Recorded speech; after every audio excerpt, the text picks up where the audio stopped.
Scene 2. A street. Enter Capulet, Paris, and servant. Capulet.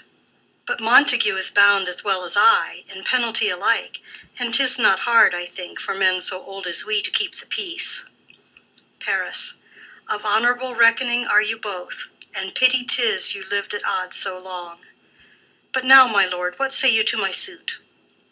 Capulet. But saying o'er what I have said before. My child is yet a stranger in the world.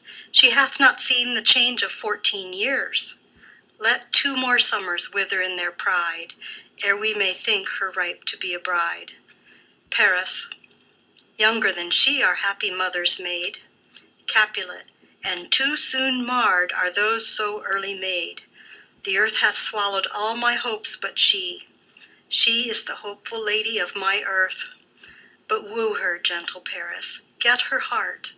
My will to her consent is but a part.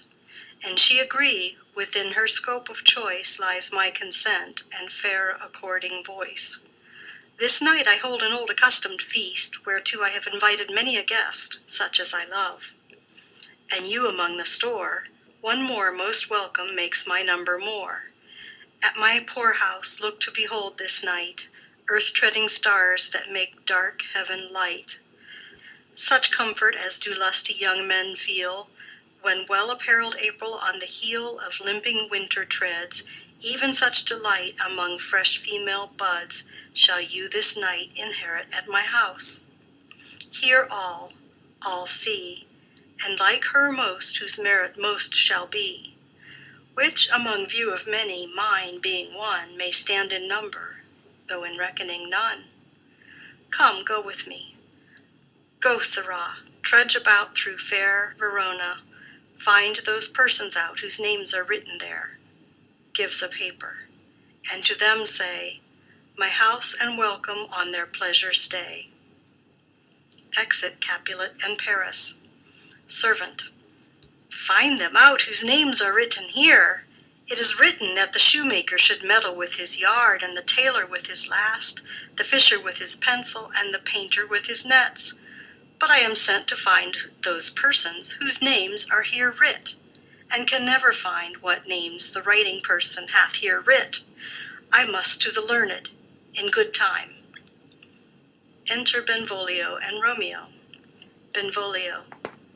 Tut, man, one fire burns out another's burning.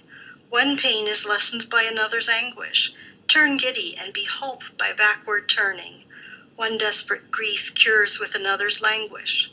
Take thou some new infection to thy eye, and the rank poison of the old will die.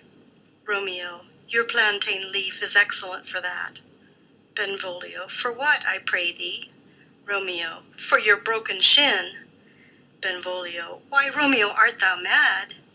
Romeo, not mad, but bound more than a madman is, shut up in prison, kept without my food, whipped and tormented and— Good end, good fellow. Servant. God give good end. I pray, sir, can you read? Romeo. I, mine own fortune in my misery. Servant. Perhaps you have learned it without book, but I pray, can you read anything you see? Romeo. I, if I know the letters and the language. Servant. Ye say honestly. Rest you merry. Romeo. Stay, fellow, I can read. Reads. Signor Martino and his wife and daughters, County Anselmo and his beauteous sisters, the lady widow of Vitruvio, Signor Placentio and his lovely nieces, Mercutio and his brother Valentine, mine uncle Capulet, his wife and daughters, my fair niece Rosaline, Livia, Signor Valentio and his cousin Tybalt, Lucio and the lively Helena. A fair assembly. Gives back the paper. Whither should they come? Servant. Up.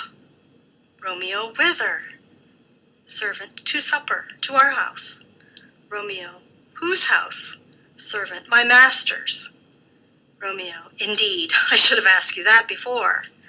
Servant. Now I'll tell you without asking. My master is the great rich Capulet, and if you be not of the house of Montagues, I pray, come and crush a cup of wine. Rest you merry. Exit. Benvolio.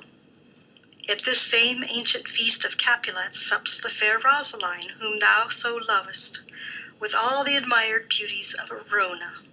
Go thither, and with unattainted eye compare her face with some that I shall show, and I will make thee think thy swan a crow. Romeo. When the devout religion of mine eye maintained such falsehood, then turn tears to fires, and these, who often drowned, could never die. Transparent heretics, be burnt for liars. One fairer than my love? The all-seeing sun ne'er saw her match since first the world begun. Benvolio. Tut, you saw her fair, none else being by, herself poised with herself in either eye.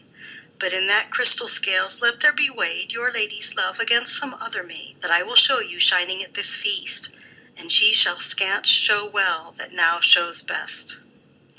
Romeo. I'll go along, no such sight to be shown, but to rejoice in splendor of mine own. Exit.